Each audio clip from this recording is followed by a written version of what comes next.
little bit of AEW, not a lot. Just enough to remind me why I don't watch it. Oh, this is already funny. Just the headline. The list of moves and actions that are now banned from AEW or need to be approved by the company. Maybe that's why Nash is pissed off, because he went for Brock and Austin and not try to duplicate him. Well, it'd be easier to duplicate him. You only have to learn 5 moves. Like you said, and we've all been saying, Tony Khan, you need a hierarchy, and he gets one, and then we make fun of it. Because he's sitting back there talking about the Brock match, and it's finally we had a wrestling match. Finally, we got 2 guys telling a story. They weren't outside in the ring the whole time. One of them was he not watching the same match as we were? Yeah, those games, man, I would say, like, for me, like, the best ones, I would say, are, like, the ones where they try to get a certain, like, time. This is my entire IT team right here on screen. Everybody.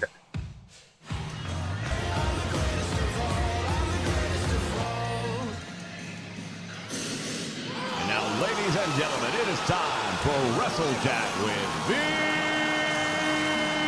McMahon.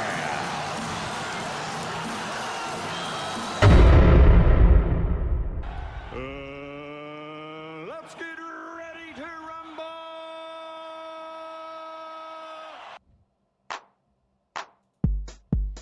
Hello, everybody, and welcome back to the Nation Network. Vince McMahon with you here for another edition of WrestleChat. It's the one I didn't think I'd even be doing, but here we are, and we're doing it.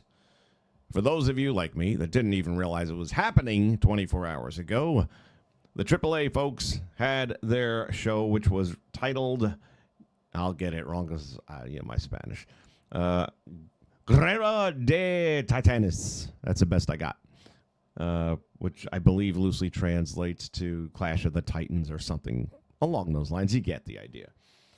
And it popped up this morning. I saw it on my Facebook feed, and I'm like, what the hell is this? And I was thinking it might have been from weeks ago. Didn't even know.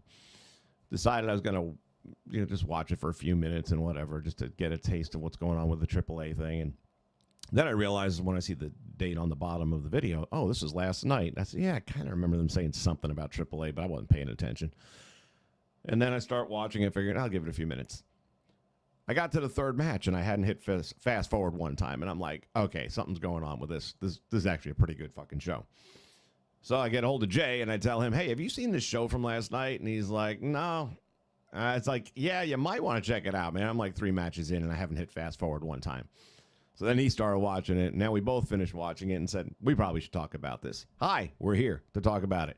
And I say we because it's not just me. That means we've got to do one thing, and that is to bring in my sidekick, my partner in crime, the one and only, you know him. Let me make sure I got the screen right, though. There it goes. I think. Hold on. There it goes. Oh, wait a minute. Nah, I got another problem. Gosh damn it, this thing is a joke. Hold that thought a minute. All that build-up. That's what she said. I totally need to get a drop for that. Where are you at? Come here. Come here. God damn it. It has been a technical nightmare this morning. That is really the nuts and bolts of it. There it goes. All right, let's try that again. Pretend none of that other shit just happened. All right, joining us at this time right here on WrestleChat, returning my sidekick, my partner in crime, the one and only J-Rocks. No shit, man. I'm telling you, there is not one part of this damn thing that is working the way it's supposed to today at all. Maybe if I organize these things a little bit clearer, it would have been easier for me to find it. That's what she said. But other than that,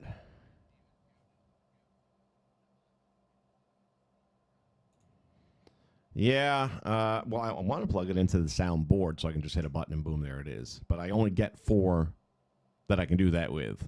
And one of them I kind of need for next Saturday, so I can't delete it yet anyway. And then I've got... And what you gonna do? And then I got... Doesn't matter what your name is. And then I got... Let's get ready. So those are the 4 I've currently got tied up right now. Then it comes with its own other 8, which, yeah, those are the ones that crap. So, but you can't change those, unfortunately. I wish that would be nice if all 12 were customizable, but that's not the way it works. I'm sure they sell one, probably costs a lot more money. But anyway, here we go. Getting out of the topic of technical bullshit because I'll get lost in that. CSWA production in the house. Good morning to you. We're going to start talking here about what we watched and what we thought about it. Starting off, let's start with the opening match. Fatal 4-way tag team match. Los Americanos. Bravo Americano and Rayo Americano. Do you know who those two guys are? Under the masks? Right. Correct. I honestly wasn't 100% sure which one was which, though, because I didn't feel like I'm so used to seeing Pete Dunne with that that body singlet. So I never really get a look at his physique so much. I'm thinking he was the slightly bigger one, though. The guy was a little bit more buff. So that was the first thing I did. I got to look up who these two idiots are. And I was like, oh, no shit. They're actually a couple of good guys. And they went up against Mr. Iguana because you cannot have a AAA match without an iguana. That's getting real old with me fast. It's like Joe Hendry 2.0 for me. It was cute for a moment, but now it's a little not so cute. He was teamed up with Nino Hamburguesa. Let me see. Hamburguesa, I think is how you say it in Spanish. I can't roll my R's very well. So y'all that do roll your R's, just do it for me. Which they hyped the shit out of him. Well, sounds like he's more than Otis, though, from the way they were hyping him up and his moveset and the stuff that he can do. I love saying moveset because I know somewhere CM Punk is dying.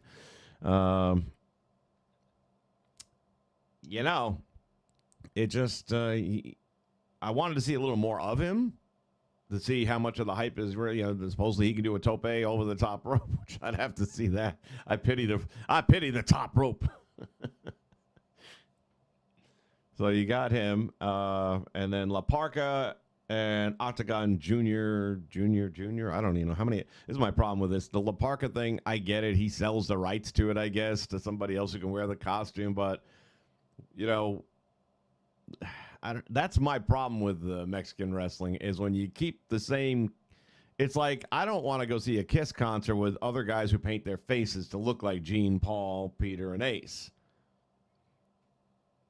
And when you're just basically taking the costume off the guy, putting on another guy and saying, okay, now you're him. Come up with something original. It's costumes. How hard can it be to make a mask?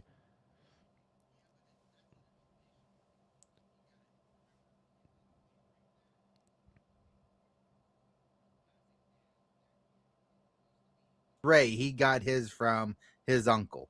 And then, Dr. Wagner Jr., that was his father's gimmick. It was passed down to him. So I get why they keep having the same people in the gimmicks and stuff, because it's embedded into that's part of that tradition. So yeah, but it was a tradition by La Parka.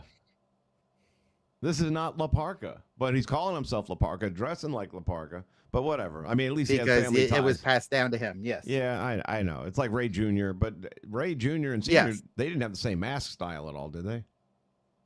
I mean, yes. Their wardrobes are different. The basic, if you think about Ray back in WCW, where he wore all the question marks and stuff on his gear, that was how his uncle dressed, with the question marks on the masks and the gear and stuff. Ray kind of changed it up when he went to WWE. So, but it's still basically the same gimmick. Got it. Blaze Radio. Wait a minute, I gotta do this right. Blaze Radio. Oh, let's see. That's right. DDP did dress up as La Parka. So I guess anybody can be La Parka. I'm going to be La You don't like Mini Kiss Band. I'll tell you what I do like. There's a kids Kiss band. Well, they were kids. I don't know how long ago. They were on The Voice from Poland or Russia or something like that, whatever version of The Voice it was.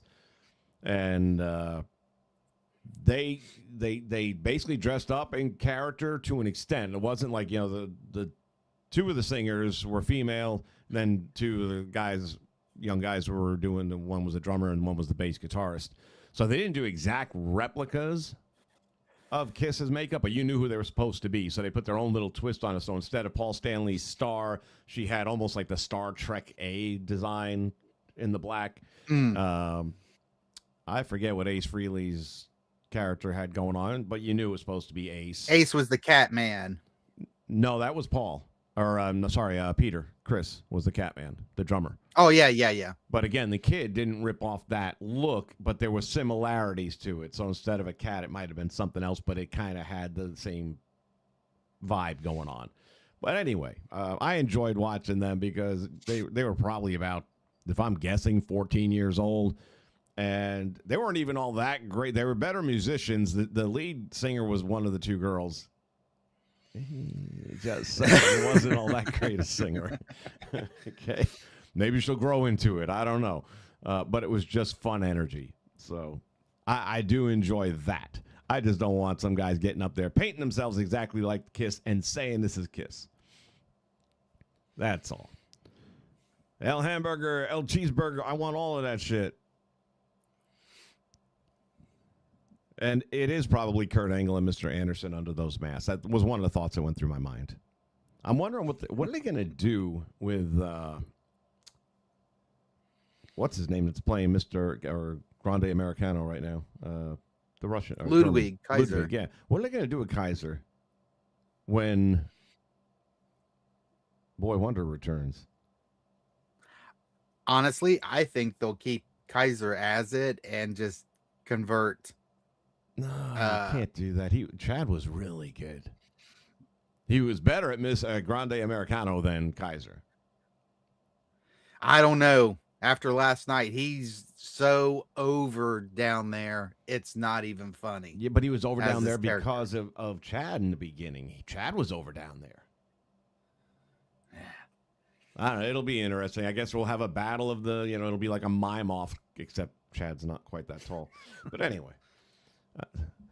Easy to get sidetracked when you start dropping down that rabbit hole. La Parka Immortal, indeed. Andrew Roberts is in the house. How you doing? We had the Conquistadors. We had the Ding Dongs. We had a lot of masked people back in the day. All right, so back to our opening match, Fatal 4-Way Tag Team match. This got me hooked pretty quick because I was amazed at how good this match. On paper, it looked like it was going to be a clusterfuck. But, man, these guys, and here's the thing, as we go along through this review and you hear my thoughts on it, a lot of you are going to be sitting out going, what a fucking hypocrite. He doesn't like spot monkeys. But he's liking this. Let me explain something. AAA, if I'm deciding to turn it on and watch it, I know what I'm getting. That is their flavor. That is what they do. And this is the best I've ever seen it. I've never been entertained enough to watch a whole show of it. I couldn't turn this off. Not because of what they were doing, that it was like, I've never seen this before. I've never seen it. There were some things that I hadn't seen before. But what I was impressed by is if 90% of the show was in the air, there was hardly a botch to be had, and the couple that were here and there were so quickly covered up that it almost didn't count. Now, You also forgot to mention that the guys from LWO were the last team, too. So, right. had, Well, yeah, that's true. Cruz del Toro and, Oh, wait, are they not listed? Oh, yeah, LWO. I did leave that off. My bad. Yeah.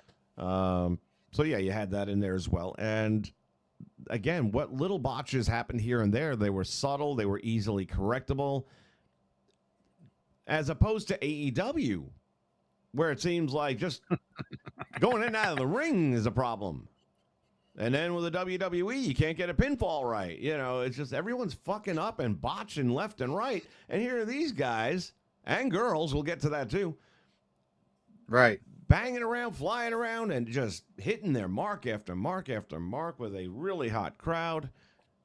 This was a great match. I enjoyed it for a fatal 4-way with all those tags going, and of course they incorporate a little bit of the lucha libre style and a little bit of the U.S. style. You had a tag in, which with lucha libre you don't. Right. Still haven't quite figured out that system yet. I think if somebody leaves the ring, another guy can come in automatically. Is that the deal? Right. Yeah. If you Okay. get thrown out, yeah. It's trying to learn offsides in soccer for American people. It takes us a minute. Slams the Iguana, tags in. Yeah, there was a nice helicopter scissor. Iguana, when he comes in, he does do a nice ensemble of moves in one motion. It's just like one continuous wrapping himself around, coming around the top into a head scissor, into a spinning head scissor, into a helicopter, and it's like, damn, I'm getting tired just watching all this. So it's not like the guy can't wrestle. I just feel that the Iguana thing with the puppet thing, and I know it sells, and that's all that they give a shit about is that kids are going to buy Yeah. that fucking Muppet. I don't know. It may grow back on me too, because I did like Santino with the snake, the cobra. That's what I was about to say. It kind of likens back to Santino with the Cobra and Mick with the sock. I mean, Yeah, a little different with Mick with the sock though, because you're pulling that out of your crotch, stick it in somebody's mouth. You couldn't have paid me enough. By contrast, I would have worked for free. We're skipping ahead a minute here, but to be in the women's match where Lola gave the stink face, I was like, oh yeah, I'm down right here. Sign me up for that. Let's see. Parker ended up getting the twisting brainbuster on Cruz for the win. Again, there was just so much happening in this match, but everything looked good. I mean, I'm not going to be the least bit surprised if later today I at least watch some of this back again, just to catch some of the little stuff I may have missed, because there's a lot going on. Talk about sensory overload. All right, that moves us to, well, before I do, let me check on the comments here, because I can only see one screen at a time. Let's see. They killed the Grande gimmick just like they killed Wyatt's, in my opinion. Big balls dropped there, says Blaze. I don't think they killed the Grande gimmick. It's pretty over right now. Did you not hear that, crowd?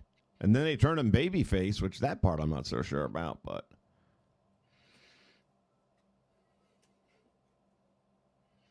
Or Chad Gable, he says, Danelle says Chad Gable may form a faction and Ludwig and become one of the members. Possibility. You could do something with that, I suppose. I kind of like the idea of them going head-to-head, but you just turned him. And you can't bring Chad back as a heel, because obviously everyone's going to want to cheer him being back. right. I guess you could, but...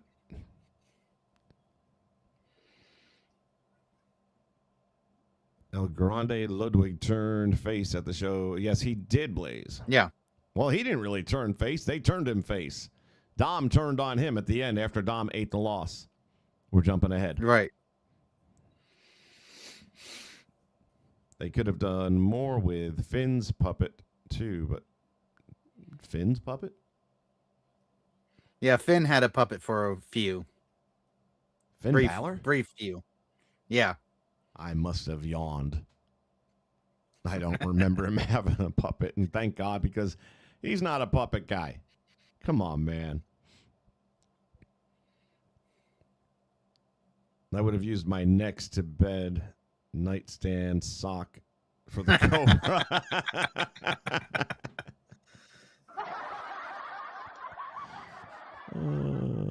Please.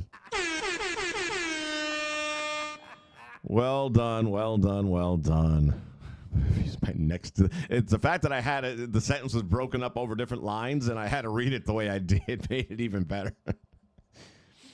I would have used my next to bed nightstand. My next to night. I can't even say bed nightstand sock for the Cobra. It's a good thing you wrote it that way. It made it much funnier. No one wants that in their mouth. No. Everybody got to have a sock around just in case. More like El Grande, unwatchable to me. They could have done it so much better. I know. I really was enjoying the hell out of Chad Gable. I really was. A demon puppet when Finn the iguana. Yeah. Yeah. I'm trying to remember. But they only did it at like a house show.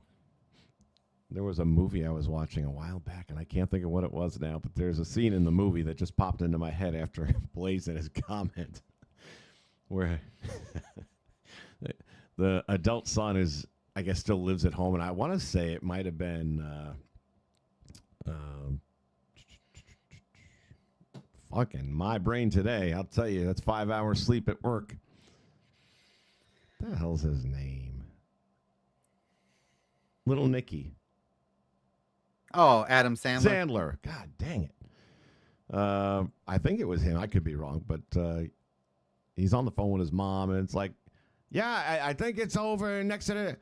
Mom, whatever you do, don't touch that sock. You'll be in therapy for 9 months. That's a guy thing. If there's any women watching this right now, they're, what the fuck is it? What's the thing with the sock? I don't get it. Nor should you. Right. Just make your guys do their own laundry. That's the memo to be had here. That's the message. Ken Rogers says they're ruining AAA, and I'm going to sit here and disagree with you, at least from a personal standpoint, is that now I'm enjoying watching it. First of all, it was hard for me to see it before because it was on different channels and weird cable networks and stuff like that.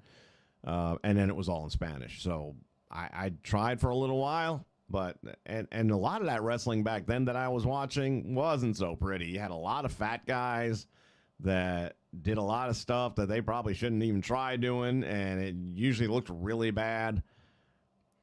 There was a handful of guys that looked better, but the matches that I watched did not hold me. I watched, and I even have a couple still on DVD of the old Triple Manias, and that's your showcase show. So if you can't pull that off, then I don't know what to tell you. And I can't sit here and tell you one match from Triple Mania that is like, that was a fucking good match. And I can tell you every match I watched this morning from last night, I can tell you every one of them, there wasn't one that I didn't enjoy. So, well, that was something else I had that on my list also, as far as like the aesthetics and everything with the show. WWE has kept their word that they weren't going to change the product, and really they haven't.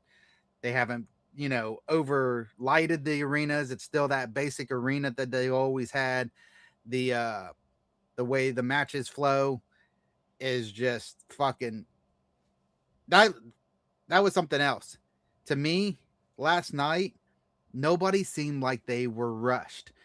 Whereas on WWE TV, it seems like we got to hurry up, get all the spots in, get through the matches, hurry, hurry, hurry. Last night, it just flowed. And I think that's why, you didn't see the botches. You didn't see this because everybody got to do it at their pace. There was no real time constraint. And if there was, it didn't fucking show. Well, then again, it was on YouTube, so you don't have any time. True. You can go as long as you want. Same thing with the Monday Night Raw shows. Why they've ever told people, hey, we got to cut your match down or we got to cut your match out. For what reason? You have no time constraints. What the fuck was the purpose? And God knows it's not because you didn't make enough money in advertising. Monday night is nothing but an ad with sprinkled wrestling. Yes. And even when you sprinkle in the wrestling, the minute you go through a table, it says Slim Jim all over it. Mm-hmm. I mean, it is just, I think Stevie Richards came up with the new, it's the attitude error. Yeah. And I was like, that's perfect. That's exactly what it is. TKO is bastardized, just absolutely horrorized. But that was my point. As long as it keeps looking like it looks now and don't become WWE light with all the advertising, I'm okay with it. Yeah, but AAA always had advertising. They had that Corona shit in the ring and all those different logos. They were the ones that started that shit. But it was never. I don't think it was ever. It was never a distraction, though. and when I watch WWE, it's a fucking distraction Because for me we're not because used it's to it. on everything. But I watched AAA back in the day. I watched them. I watched yeah, and they the had other company Corona too. and some other liquors, or I don't know. I drink beer, so this other shit I couldn't tell you if it was rum or what it was. But they had several logos, and you got to remember the one thing they did change is was a 6 or 8 sided ring. 6. Yeah, 6-sided.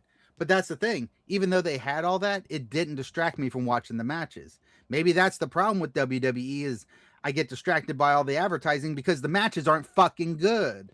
By the way, did anyone else notice whenever they would take a pan shot and you'd see the roof, the ceiling above the ring?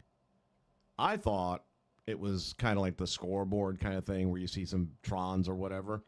Then the more I'm looking at it, it looked like a cage, but it was almost circular. And I'm like, I bet you that when it's not the WWE televising the show, they put a 6-sided ring back in there. They and that's could, the cage yeah. that goes down over it because it looked almost roundish. And I'm like, oh, I'll bet you that's what that is. They probably, absolutely, I could see them doing that. Because, I mean, WWE only runs it, once a month or so, right? So far as anything that's going to be seen by the public. I'm sure they do shows during the week, though, because you got to get your shit in. All right, let's move along here to the second match of the night. And this was one that when I first heard about it, I'm like, I'm going to probably check out and go get something to eat. And then I heard who was going to be in it, and I'm like, nah, I ain't going nowhere. Sit down. The Carnival of Carnage match. So we have Pagano and Los Psycho Circus, which is Psycho Clown, Murder Clown. I think Killer Clown would sound better. Yeah. And Dave the Clown. Murder Clown? It's a little extra for WWE, I would think, but whatever. Versus the Wyatt Six. All of the Wyatt Six. All except for Nikki. She wasn't even there, was she? Nope. That's unfortunate. She should have been there. As a matter of fact, she could have done it when they were pulling down those sheets. She could have been behind one. Man, come on, man. Maybe she doesn't have the paperwork to get across the border. So the match starts off with the Wyatt Six walking up the ramp, doing their whole entrance thing. They're in the ring, waiting on their opponents, who then, in Spanish, so I'm just going to have to give you the gist of what must have been said, this is a circus. You're going to come and you're going to fight us on our territory. And they're in the back lot area with all this circus design and stuff up. And they've got all these, like, circus booths, most of which have these tarp covers over the front of them. A couple of them don't. And in those booths that aren't covered, you got some people in there that are just doing weird shit that you would think to see at a psycho circus. So the Wyatt Six said, you want that? Let's go. And they go back up the ramp. They just came down to go in the back area, and now they can't find anyone. Then all of a sudden, there's one guy jumping off of here, and then there's another guy. They start pulling down the tarps, and there's another guy in there, and he jumps out, and then now the brawl is on, and they are just going ham on everything. And I liked when they first pulled the tarp down to unveil the main, they first had one guy, and they just took care of him for a moment in a bounce house. He was in the bouncy house. That was stupid. Okay. I don't know. I slam a guy on a bouncy house. That'll put him out of action for a week. But then when they went to the next thing and they pulled down the tarp, the dude's got like a steel chair here and all that, and doesn't just come at you with a chair. He throws confetti in the air first. Like the party begins. Yeah, and it was just a great effect. I thought it was funny as hell because here you got this crazy clown in this psycho circus holding a steel chair, throwing confetti in the air. That's what I call fucking entertainment. And they just start tearing the place apart. There was a lot going on in this thing. Who was the big guy? Was that Dave? Dave the Clown? Yes. So there's a moment. The biggest guy was Murder. Murder Clown? Okay, well, that stands to reason. If somebody's going to, it'd be him. He gets, at one point in time, face-to-face with Rowan in the ring as they make their way back to the ring eventually. And that was a nice little showdown there between two legit big dudes. Anything about that match in particular sticking out in your mind? Because I just thought all of it was chaotic, but it was great. It was, and to me, it made me think this is how a gimmick match like that should be done. It made me really sad to think about the black light match or whatever the fuck it was with Bray and The dark, LA Knight and go, Pitch black. yeah, what a clusterfuck that was, and how it didn't really. If you want to do a gimmick match with these kind of guys, that's how you do it. It was fun. It was entertaining. Was it goofy? Fuck yeah, but it was entertaining. And honestly, it worked for me because of who was in it. Now, if you take out the Wyatt Yes. 6 and put another 4 WWE or NXT or anything from that umbrella in there, might not have liked watching it. I might have still gotten Right. up and made my drink. But because you have these 8 guys that have these over the top gimmicks, Yeah.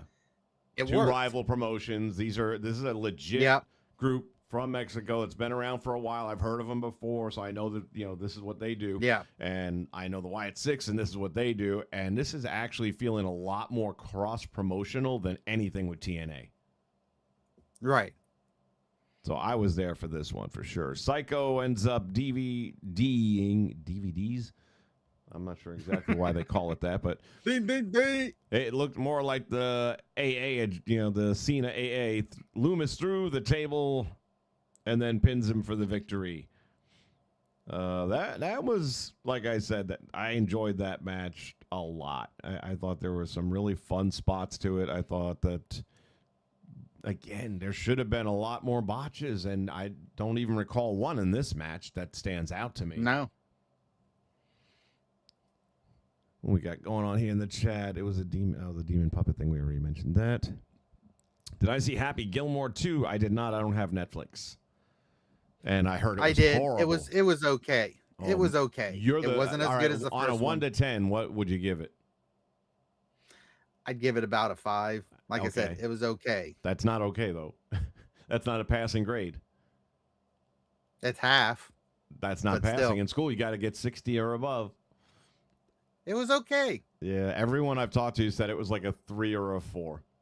Nobody's gone Man. higher than 5. You're the highest. Okay. It So was I okay. have no desire to watch it. It just sounds absolutely...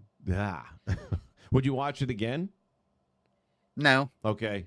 Have you watched Happy Gilmore more than once? Yes. But that's why I said it's not the original. It's No. okay. You want to know why I watched it? I Mhm. will tell you exactly why I watched it. Because of who played his oldest son. Who played his oldest son? What do you mean? MJF. That's the I only do reason recall I MJF watched was it. supposed to be in that now that you mention it. And he played I watched Sandler's it. son? Yes, he played his oldest son. Okay. And then you had Becky Lynch in it at the end. That's the only 2 reasons I watched it, to be honest with you. Well, that'd be a good reason, I guess.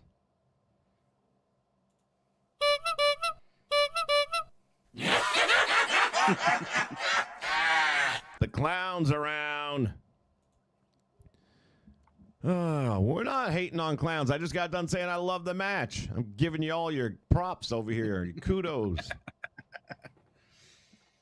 Enjoying it. M-Hawk now has Texas in front. Hello. Mm-hmm.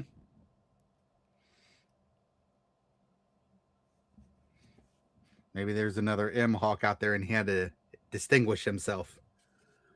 No, there's only one M-Hawk. No one else is allowed to be M-Hawk.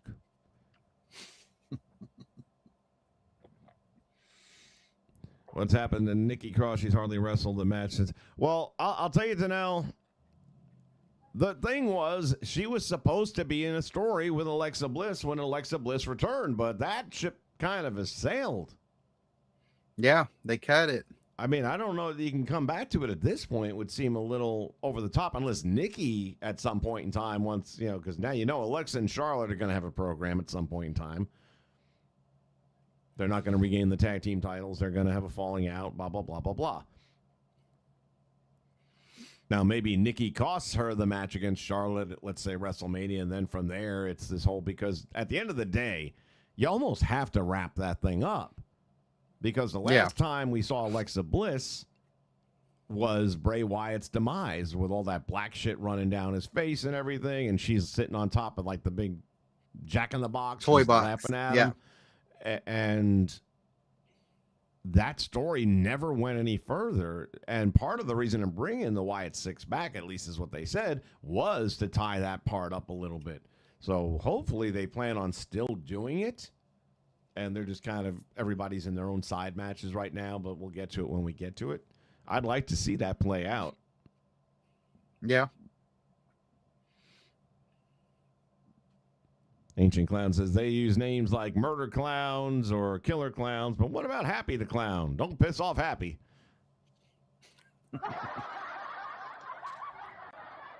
You won't like him when he's angry. Yeah, you get big and green. Nothing like a big green clown.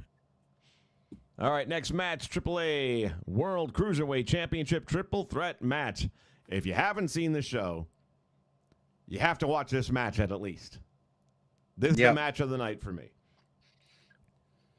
You've got Laredo Kid. I have been a massive Laredo Kid fan for years because he was back. Many of you may not remember. Some of you probably do. He was a big part of Impact Wrestling before they went back to TNA. And what I will always remember about him specifically is when they were at the place I was working at the time and doing their TV tapings, my girlfriend at the time and she'd never been to wrestling, brought her there. We got to sit front row. And that was the first match of a 2-day TV taping. It was him against Black Taurus. And I just sat there. When that match was over, I looked at her and I said, you don't even know how lucky you are because you don't get matches like that. In the opening match, I mean, the bar set so fucking high right now, the rest of the show might be a disappointment. And it wasn't. They all stepped it up that night. But that match was amazing that those two guys had. So I've been a Laredo Kid fan. I know he was out almost a year with a medical condition. It wasn't an injury, though. It was like a medical condition. He had something going on. And it got real serious at one point in time, too. So I'm glad he's back. He's a champion. Apparently, he holds a record for, 1,500 days as a champion at one point in time with that same title? Yes. Kind of insane to think about 1,500 days, especially when you got people like Monet running around with a bunch of belts. God forbid. He's going up against the young OG, Javon Evans, and Jack Cartwheel. Who'd Jack Cartwheel kind of remind you of? Just as an overall package, not talking about moveset. Alex Wright. Oh, that's an interesting one. I was thinking Nick Nemeth. Yeah, I could have seen that too. Yeah. So if you've never seen Jack Cartwheel, that was my first time. He's not a big guy. I'm going to guess, what do you think, 5'7"? Yeah. 5'7", 5'8". Right around there, yeah. But the guy does cartwheels, like insane kind of cartwheels. Like he's on the ramp for his entrance, and he's doing cartwheel after cartwheel after cartwheel, but he's not moving. He's doing cartwheels in place, like a perfect circle. Yeah. I'd never seen that shit before. And I'm like, damn. During the match, there's a moment where he's sent to the ropes for a clothesline. He comes off, and instead of getting hit with the clothesline, he cartwheels under it without losing a step. And I think it was a reverse cartwheel, as a matter of fact, because the clothesline would have took his head off, but his head fell back. Oh, yes. Fell back. And almost like a Matrix type. Yeah, a Matrix cartwheel. Fucking insane shit. He had another move he does. He's on the apron. The guy's laid out on the mat. And it's almost like, you know how they go out of the ring sometimes, or they'll put the hand on the bottom and kind of, belly bump the top rope and spring themselves out to the floor. He does it in the ring, but he did it in a way where it's like his feet never touched the ground from the apron even. It was almost like one motion. And he had another one where he's got the top rope and hand on the bottom part of the apron from outside the ring. And if you've ever seen these freaks of nature that can hold a pole, like a dancer pole, with their two hands and have their body straight out. And do the walking stuff and everything. Not even walking, though. I'm just saying they can hold the pole one hand above the other sideways. So they're horizontal, but they're 3 feet off the ground, and hold their body like a board straight out just by their hand grip. And he was doing that with the friggin' ropes. It's like, this guy's crazy. He just doesn't have the size. He's actually an evolved guy. Oh, really? Was that the name over there, too? No, that's the name that the WWE Evolve that's on Tubi. Yeah, is that the same He's name part he's of running them. by? Yeah. Yeah. Jack Cartwheel, because I'd never heard of him before. I watch Evolve once in a blue Yeah. moon, not that often. I might go check it out now, though. So anyway, these three guys, you know that they can dance. And boy, howdy.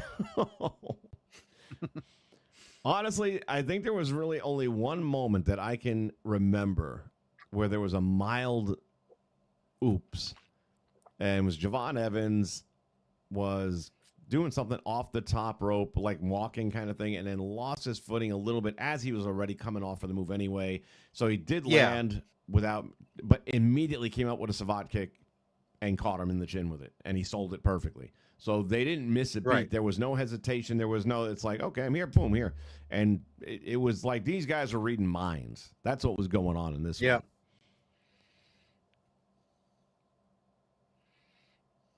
Your thoughts on the match? Yeah. I mean, it's one of those again. Yes, everybody, it was very high spotty, but my God, the timing in it was impeccable, especially for Javon and Jake. Jake's relatively new. Like I said, he's part of Evolve. Javon, you know, he's only still been on the main NXT roster for a year, but you know, working with somebody who's been around a while in Laredo Kid, they fucking blew me away. And I agree with you. I could easily see that being the match of the night because they just, again, but it was, the pace was kept up. Yep. But it did not feel rushed. They got to do all their spots and stuff like that. And this whole show just flowed real smooth. It was fluid. And I ain't seen. Yeah. And one of the things about, I'll say, like Javon was hitting cutter after cutter and different places. I mean, coming off the top rope, coming off the springboard. But one of the moments for me is he's about to hit the cutter on Jack. He's got him in the cutter. He's in the motion for the cutter. He's about to come down with the cutter. And the son of a bitch cartwheels out of it. I'm like, fuck, what? I mean, shit, this guy's got more talent than a human being should be allowed. And it all looked great. Yeah. Again, if you haven't seen the show, if you think, I'm not watching AAA, blah, blah, blah, I don't like Lucha, whatever, you need to watch that match, if nothing else. So Dom and Americano were calling themselves, what were they calling them? The Gringo... El Gringo. Hold on. Find it here. I might be able to find it here. Hold on a second. Skipping ahead. Los Gringos Locos 2.0. Right. Which I guess is there was formerly a Los Gringo Locos in the past. I'm not even sure who it was. They mentioned it, and I'm sure in the recap down here I'll see. It was Eddie Guerrero and who was his partner? I don't know. I'll see. It was somebody from AAA. But yeah, because it was Eddie and they were, like Conan said, they were the top heels down there for a long time. Yep, didn't get to see any of them. We moved on to the 6-woman tag team match, which is Natalya. Well, actually going by Natty. I'm waiting. Yeah. When are you all going to bring that to the WWE? They're not. They're not. They're idiots. It's like... I know they're idiots. That's why they're not going to. You know how old she is? I want to say she's late 30s, maybe early 40s. 43. Okay, yeah. And she's just hitting her peak. Yeah. She's never been better. This is so good. The whole... Well, see, that was something else I wanted to bring up too, is that the reason I like this show is you got to see the WWE characters, but they get to do things as their characters in AAA that they're not allowed to do on regular TV. on WWE programming. And I think that's why I like this a lot better because, as you mentioned earlier, Lola Vice was Lola Vice, only amplified. And she was, the stink face and things like that. They try to squash that kind of stuff on NXT with her. Yeah, she gets to shake her hips and stuff and do the hip bump and stuff, but they're not going to let her do a stink face on another girl. They're just not. Again, I am willing to take the bullet. I'm just saying, if it has to happen and nobody else is going to do it, I am a dedicated fan. So you had Natalya, Lola Vice, Fabi Apache, which I actually liked her. I never saw her before, but I liked her. Going up against Las Toxicas. The Flamer. I didn't catch that name the first time around. The Flamer, La Hydra, and Maravilla. I know I'm butchering these names, but but Apache, yeah, there's a whole family of the Apaches, and they've been a staple in AAA for 20, 25 years, something like that. Yeah, I get the feeling she's probably been doing this about as long as Natty. Yeah. It seemed like it was their version of her, so it was nice seeing them teamed up because right off the bat, the vibe I got, just the bodysuit and the moves, the way she handled herself in the ring. She was more of a tactician. She's not going to go flying crazy and stuff. So, again, a great match there. Back and forth, more of a hard-hitting kind of thing.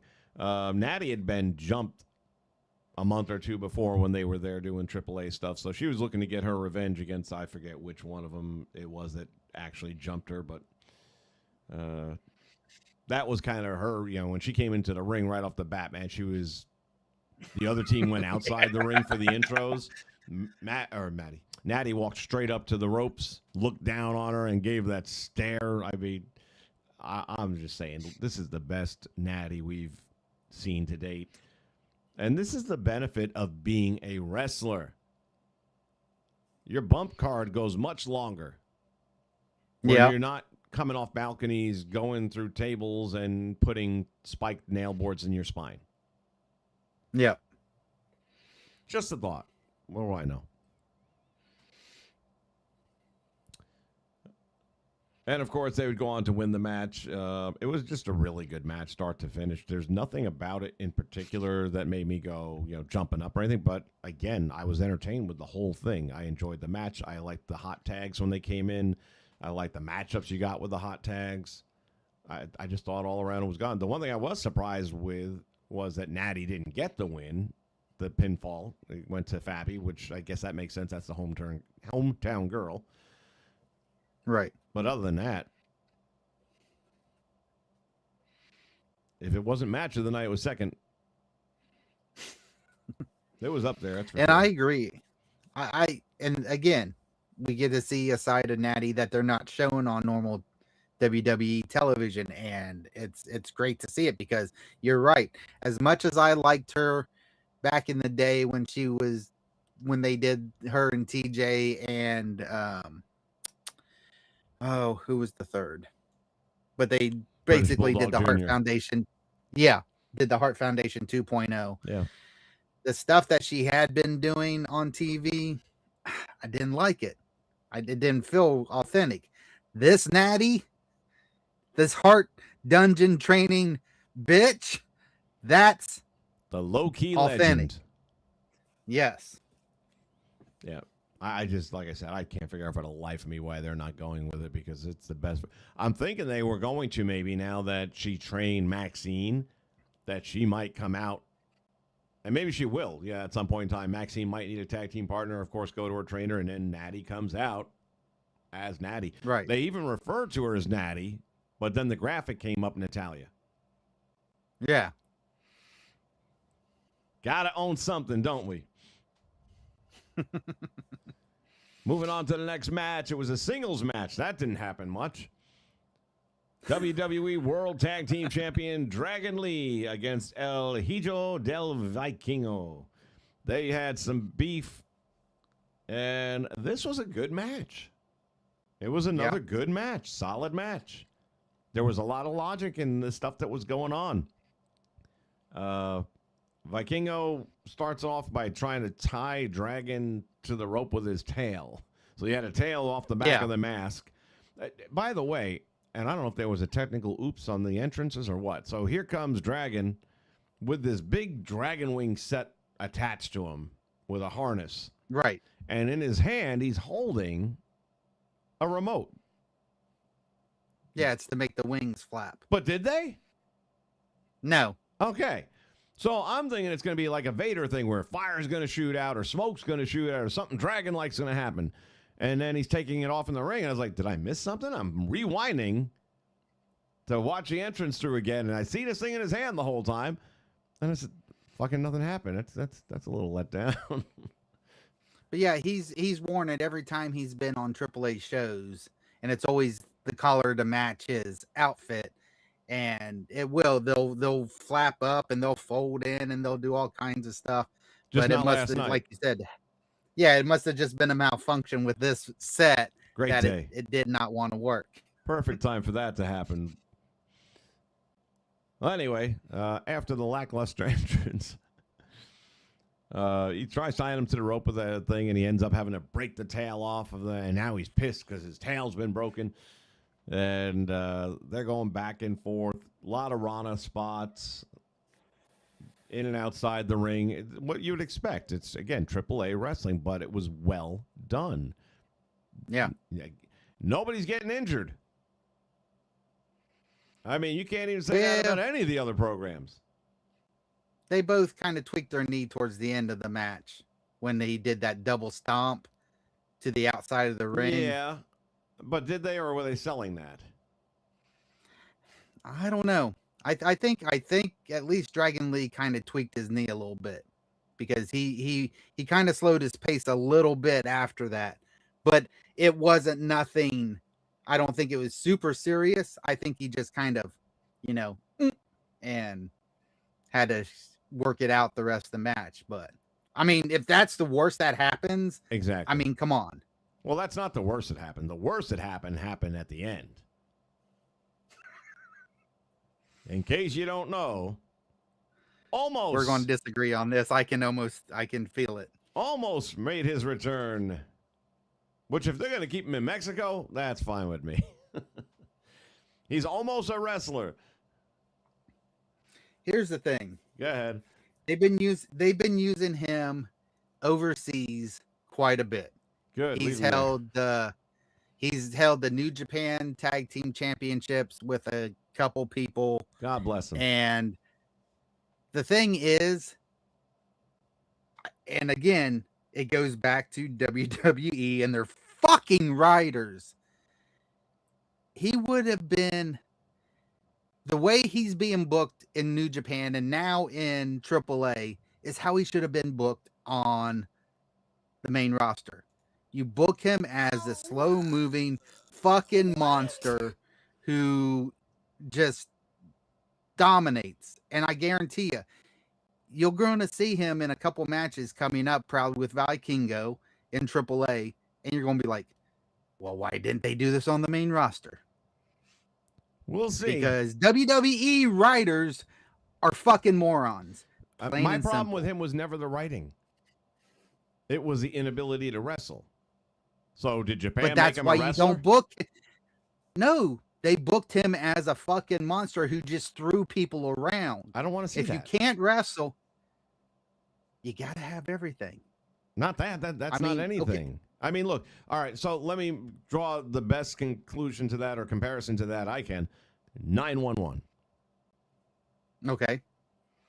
If anyone didn't know he couldn't wrestle, the day he went to WCW, they proved it. Because he no longer had the projection of Paulie. Now he's a roadblock, and he wasn't even a good roadblock. He was just a bumble block. Okay? But Paulie booked him to be the monster. He's the guy that just came down, hit your choke slam, left him laying, and left. He wasn't an in-ring talent. Once in a blue moon. Okay. But he was the enforcer from outside the ring who would get in, cost a match. If he was going to do that, or if they had booked him to do that, which I know they're paying him too much money for that, that I could have tolerated. But you're putting him in matches, and he can't wrestle. I don't want to just watch so you got two choices now. Every match has to be 5 minutes long because that's the maximum attention span I have for that. Or you're not going to put him in the ring. That's kind of where it's at for me. If he can't wrestle at all, I mean, Big John Studd was every bit as big as him. And I'm not saying John Studd was going to throw a drop kick or an arm drag or a hip toss he would throw. But I'm just saying he was definitely limited in what he could do, but he did it well. He was believable as a big guy wrestler. The same way Hogan could wrestle, but Vince said, no, you're just going to beat the shit out of these bad guys. Punches, kicks, clotheslines. But in this guy's case, he can't offer any of that. He can't wrestle, so they're not going to let him wrestle. But they're going to put him in wrestling matches, but he can't wrestle. And then he's just going to be this big buffoon that throws people around. So he's a bouncer. Well, what we got is the reformation of a long-standing group down there. So maybe he won't be in the ring. Maybe he will be Vikingo's bodyguard, enforcer, whatever you want to call it now. And if so, that's fine too. But all I'm saying is they've played to his strengths overseas, whereas WWE wanted him to be a wrestler, but overseas he wasn't. He would come in, like you said, do a big boot, do a choke slam, do a power bomb, shit like that, and then get out of the ring and let the other guy who was his tag team partner finish the fucking job. So I like seeing the group form because Vikingo, they wanted him to be the main guy there. They wanted him to be the top draw. But when your face gets booed all the time, they did the smart thing. They turned him heel. And now he is so much more believable as a heel than he ever was as a face. So I'm interested to see where this goes now. Yeah, I'm interested to see where this goes now. So, well, it'll be interesting. Well, that leaves us with the tag team match, the main event, Los Gringos Locos 2.0. Hey, I almost did that right. Which is the Judgment Day's WWE Intercontinental Champion and AAA Mega Champion, Dirty Dominic Mysterio and El Grande Americano versus Rey Fenix and the WWE Hall of Famer, Rey Mysterio. I'm starting to get better at that. Imagine if I had coffee. Dadgummit. Going to sidetrack this conversation real quick. I was watching something else on YouTube. Mr. Beast has a game show, I guess, and I don't know if it's always the same, or I'm sure it's not. But in this particular one, they got a platform that's like 40, 50 feet up in the air. And this guy and girl, if they can last 30 days on that platform, they'll get $250,000. They have to split it. If one of them doesn't make it, then the other one gets the whole $250,000. Right. Multiple challenges that take place, and if you fail the challenge, you lose things, including floor panels. So you've already got a relatively small area that you got to call home. You're on two separate tents that are shit, and you have a portable toilet there. That's home. And in the middle is this big box with $250,000 in it, just to remind you why you're doing this to yourself. Right. And Homeboy keeps on dropping these challenges, messing them up. And when you mess it up, you're messing it up for not just you, but for both of you. So one of the first challenges, they raise up another platform, and there's two nice new tents. And these are nice tents. They're not like the shitty ones they're in now, right, getting wind blown and rained on and all that stuff. And all you got to do, and I would guess they were probably about 40, well, no, not that far, maybe 30 feet away, 35 feet away. But you are 50 feet in the air. So you got wind and everything else. So each tent has a bullseye target next to it. Each person gets 3 tennis balls. All you got to do is hit the target one time. But each of you must do that. Each of you must hit your target at least once. Here comes the construction girl. Kind of cute. Throws the first tennis ball. Bam. Hits the target. Here comes the reality TV show guy from the UK. Then he got the limp arm thing going on. He lobs that ball a mile high, misses, and then finally on the last one, no pressure at all, because if he misses, she don't get her tent. He don't get his tent, and we're losing a chunk of our floor. So now we got to be even closer together. He hit the rim of the bullseye, but did not hit the target. He literally hit the metal frame. I mean, imagine what married life would be like in that situation. And now this bitch ain't married to you, so she ain't got to try and hold back. She actually did very well in not eating him alive. Next challenge comes up. I've got to redeem myself. She's like, you sure? Next challenge, they connect a beam from their platform to another platform. And if you can get there and back, you get whatever the reward is. And he agrees to go. And, oh, yeah, before you go, they take the plank off to reveal the actual beam, which is maybe 5 inches. He thought he was working across this, 6-inch plank. No. They took the plank off, and now it's just a beam. And it's like, oh, shit. And sure, and if you fall off, you're out. Obviously, they're all tethered. And it wasn't, thankfully, it wasn't the same company that did that for Owen. So anyway, he got about 7 steps in and predictably. So now she's on her own for the last, I think it was 10 days. And she's already talking about the fact that he's like, man, you're up here by yourself now. He was annoying sometimes, whatever, but it was conversation and made the day go by. And her challenge on her own now, and it's a round-the-clock thing, you never know when it's going to happen, is that they're launching balloons up. And there's another platform across from her that's staying there, and it's got spikes on it. If the balloon hits the spikes, you have to give up another floorboard. Meantime, you have a bow and arrow. If you shoot the balloon first, you can shoot them. You can shoot them down. Well, first one goes up, she nails it. And I'm like, oh, this girl knows how to shoot a little. Maybe she's a hunter too. Who knows? Apparently, it was a lucky shot because she missed every other one, or she slept through the balloon, nodded off, the balloon went off, and boom. So she's getting down to the point where there's literally nothing hardly left to even stand on. And it comes down to the last day of the challenge, and the Mr. Beast comes out and says, here's your final challenge. You've made it 30 days.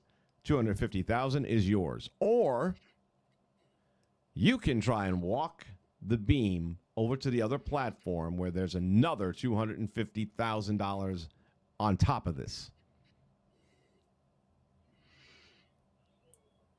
Oh, I'm missing a big part of why I jumped subjects. In between there, one of her rewards, and was when she was by herself, they literally brought up and installed a Starbucks cafe counter with a barista.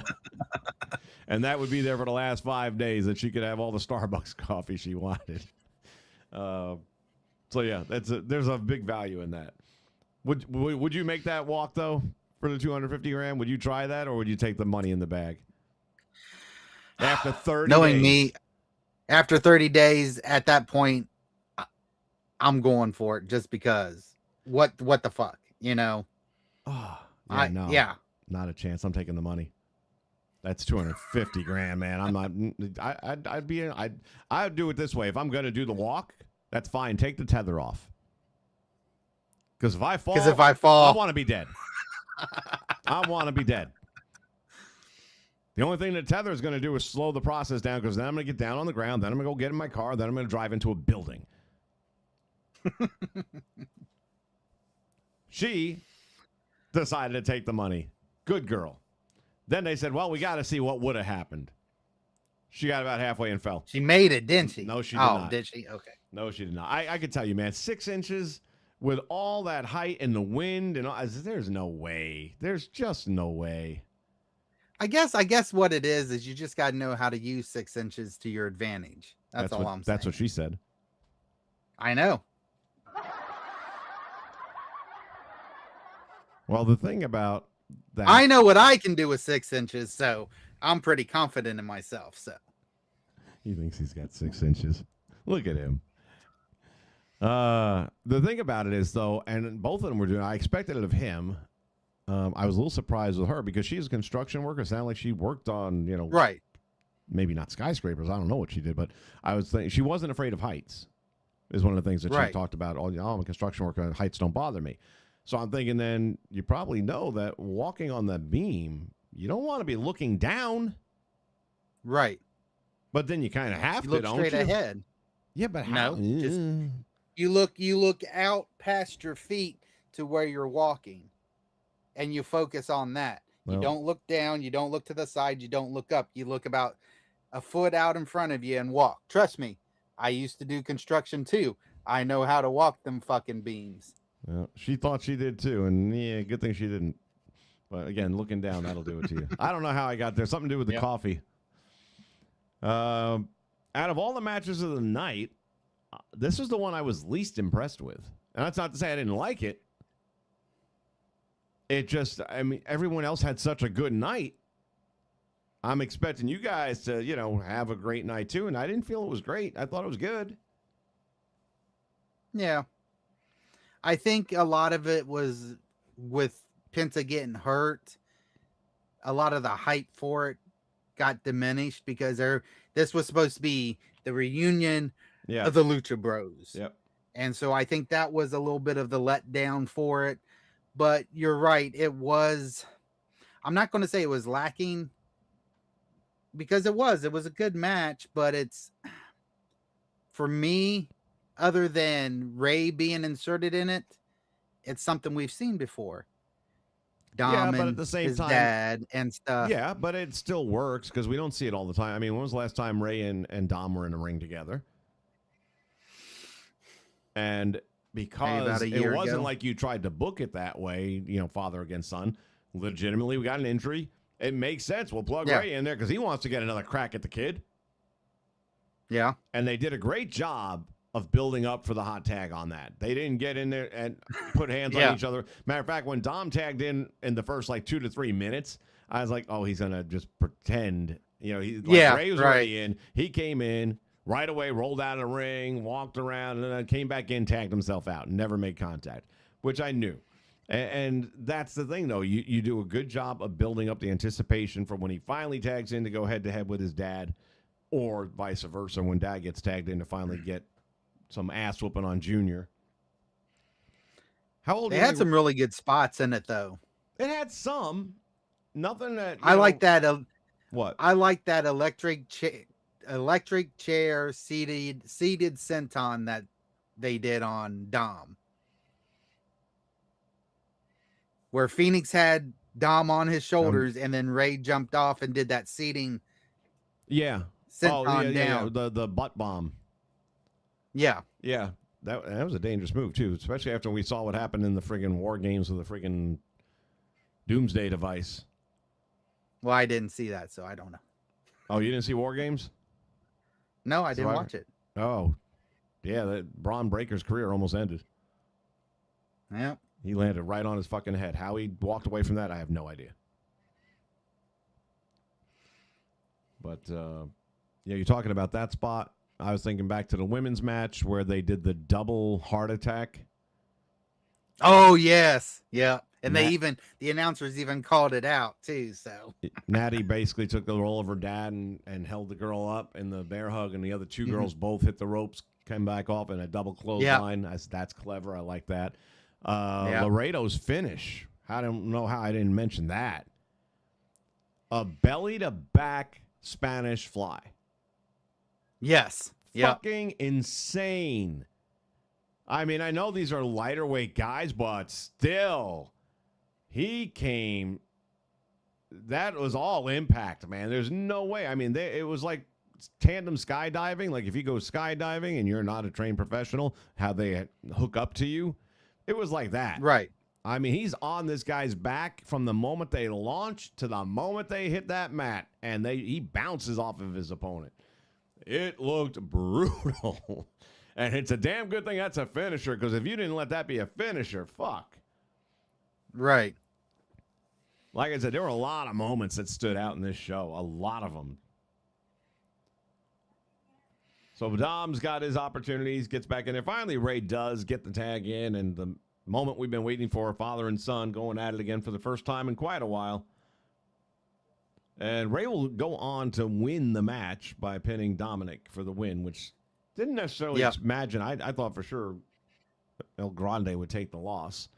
But that did set up the heel babyface turn part there, where Dom was pissed that he got pinned, and then when Americano's coming to check on his partner, Dom basically just shoves him away, takes his belts, and he walks out. So there wasn't even like a beatdown or anything like that. But then Americano's in the ring, kind of like Paul Orndorff at the end of WrestleMania, all by himself there with the Sharks around, and Ray offers his hand to Americano. He accepts the handshake, and all of a sudden, he's a loved individual. Something else I saw while I was waiting for you to get us going. On Twitter, they had a split screen of Dom in the back watching the monitors while that was going on. And when Americana shook Ray's hand, you could read Dom's lips. He's like, that motherfucker, and turned around and walked off. So I have a feeling this is going to play into regular TV or back on WWE TV, and we'll see where it goes from there. But yeah, so I didn't think they were going to be together that long, because I have a feeling shortly we're going to get a split in the Judgment Day anyways. So they had Long to kind of overdue. cut ties with a. Every time I get to that point where it's time, then they do something that's like, okay, it's all right still. We can go a little longer maybe. No, I think this time it's gonna break apart, and it's gonna be Dom and Liv go out on their own. So that's just what I'm getting. So we'll see. Possibility. That doesn't mean they can't just replace those two characters though and keep Finn there and JD. Well, no, and I'm not saying that, but I'm just saying it's about time for Dom and Liv to branch off, I think, and just be the two of them. So I'm good either way. I really do like them the way they are now. I like the little internal riffs and stuff, and I'm really looking forward to the whole Roxanne Liv thing that's obviously going to happen. Yeah. I think that's going to be some good storytelling when it does. Danelle says WWE might bring Natty's new gimmick to TV because when she was training Maxine on the video, she was her new gimmick. Yes, I said the same thing. Well, yeah, but that was on the vignettes. Right, but it was on TV. Why would you do that? And because it's WWE and they're fucking morons. Well, again, possibility. When this is one of those cases, I'll have to see it to believe it. If until they do it, I don't see them pulling the trigger on it. I don't, because it's not a gimmick they made popular. It's her making herself popular, i.e. LA fucking Knight. So why are they going to push somebody that they didn't get over, that the fans got over? Anything's possible. Time's going to tell. We'll see. Danelle also says that Triple H needs to be fired. He's ruining the WWE. Well, Danelle, if you go back on a couple of Wrestle Chats now, you'll see that I'm not convinced it's Triple H doing everything. I still think that's what I was going to say. Yeah, there may be a Dwayne, somebody higher above him making certain decisions or calls. And who has hurt the product more than Dwayne in the last 12 months? I don't think anybody. And that had nothing to do with Triple H. And the way I see it from a different point of view. I don't put all the blame on Triple H. That's what I'm saying. I look at the writing team. When you put out subpar writing, your show sucks. So I put a lot of blame on the writers, because if they can't come up with good storylines and shit, what can he do? Unless he fires the whole fucking writing team for 2 shows and hires all new fucking people. Because and this is one of the things that we had on a recent Wrestle Chat where I played a clip from MVP, who did a sit-down interview, right. And he was asked to compare and contrast what it was like in the WWE versus AEW. And basically it all came down to Triple H, who he referred to as the Nose, and Tony Khan having different styles. And he says, with Triple H, this is what we're going to do. This is what I need you to do. This is where we need to get. And that's it. There's no discussions. You can't give him feedback. It won't matter. There's only 4 or 5 people in that room that are allowed to give him feedback that he'll listen to. Versus Tony, who basically says, this is where we're at. This is where I want to get to. This is what we need to do. And you can say, okay, but what if we were to put this on top of it? Okay, yeah, that's fine. So again, when you are in a leadership position, it behooves you to listen to the troops and to let them know you're listening. And you might not be able to grant all their wishes, but if they give you 5 ideas and you give them 1, that's something. That's something that they can make ownership of this now.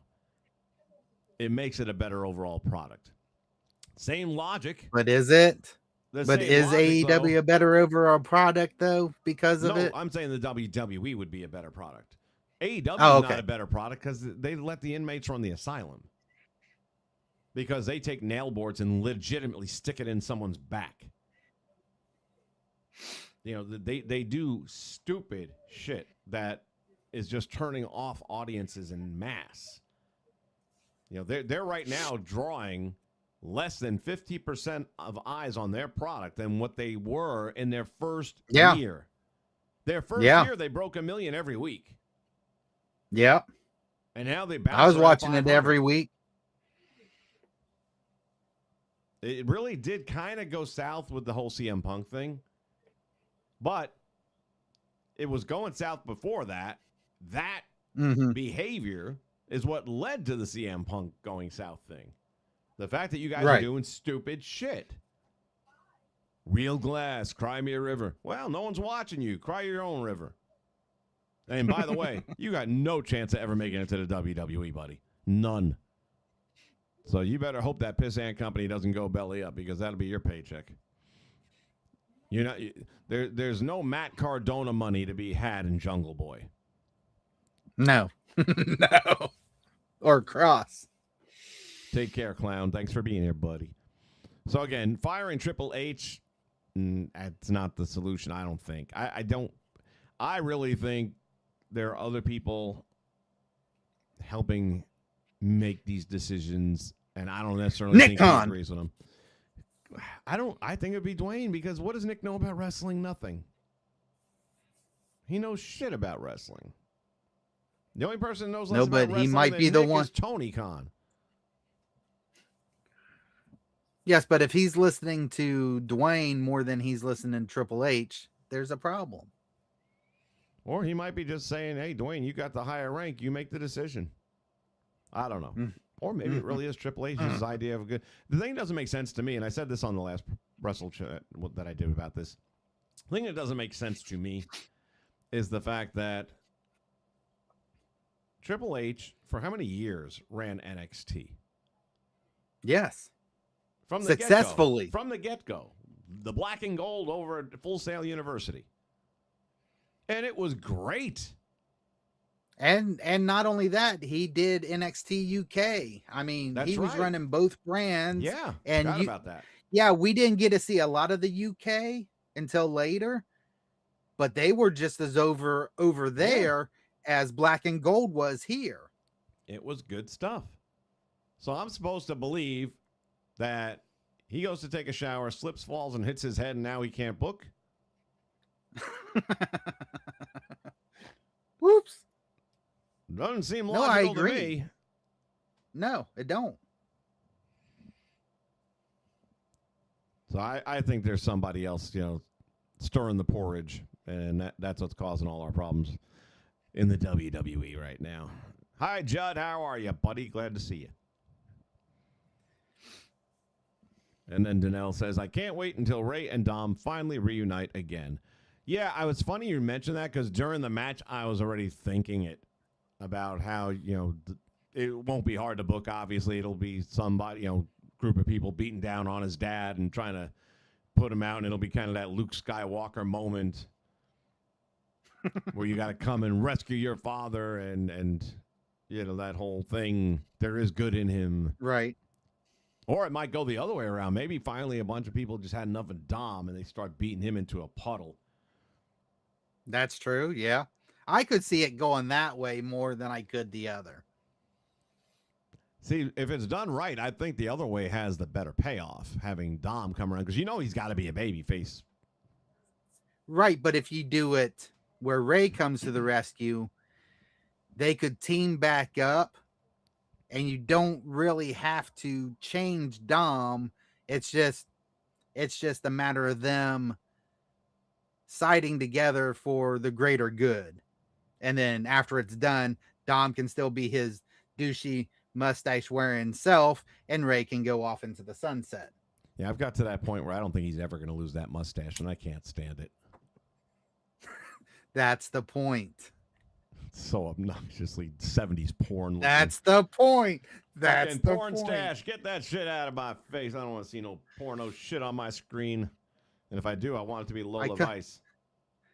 I cut my beard once and just left the mustache. Ooh. And didn't realize how bad it looked until somebody said that to me. They're like, "Oh, you're rocking the porn stash now," and I'm like, I actually looked in the mirror. I was like, "Oh, for fuck's sake, why didn't you tell me this before?" Shaved it all off and haven't ever shaved anything, but I'll keep the whole goatee before I just have the mustache again. So yes, I understand that look, but that's what makes it funny with Dom, because you're going, that's so cringy. Why? And he's like, "Oh, it looks so good," and oh.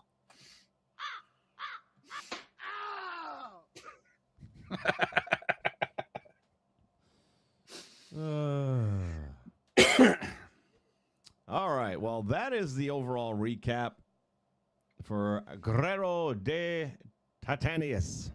I'm getting better. Soon I will be speaking fluent Spanish. All the senoritas will be impressed. I guess the last thing I'll have to say on it is where I thought I was completely done with wrestling. I guess I'm not. If it means me watching their show once a month to keep me invested in wrestling, then I'll watch it. As long as the next show is just as good. As long as it keeps going like last night did, I'll keep watching AAA. I might not go, like I said, I get to see the WWE guys on AAA, but they're not the same. They're better versions of themselves, in my opinion, on AAA than what they portray them on WWE television. So, and the thing about this also is, I don't know that I'm guessing they have weekly programs there for the locals that we're not. I think so. Seeing. Yeah. It wasn't necessary. It's like watching this event. First off, on its own, it just stands up as fun wrestling. Number two, right? They have all these little packages leading in, telling you why we're having the match. Yeah. Which was always my logic even with the WWE after a while. I'm just going to watch the big, the pay-per-views, the SummerSlams, the Survivor Series and all that. They do such a great job on the package that you'll be up to speed quickly. And the best thing is, I remember so many times where lead-up matches got botched up and this got botched up, and they edited it so perfectly that if you didn't know how bad they fucked it up on the road too, you didn't know. Right. The edited version looks smooth as glass. Everything's polished and clean, and the story is concise, and there was no fuck-ups. So, yeah, that's just... And last night, or this morning now that I watch it, I found it was really easy to just get right into it without all the weeks of lead-up. Right. Yeah. I will definitely be down for the next one. And that I'll probably try to watch live rather than the next day. Yep. All right. Well, this was a fun one. Thanks for joining me. It's been a little bit. But between the two of us, we haven't watched a lot of modern-day wrestling. This was one of the first things I think that you and I both can say we watched. Yeah, in roughly the same time span. I mean, you were, 3 matches in when you contacted me? So I was done about 30 to 45 minutes after you finished up, so... Good stuff. If you haven't checked it out, guys, you need to give it a chance. And if nothing else, the Cruiserweight triple threat match, off the chain. As a matter of fact, I think I'm going to go watch that again. That one was so friggin' good, man. That was a mind-numbingly good match. Right. All right, well, it's that time. Say goodbye, Jay. Goodbye, Jay.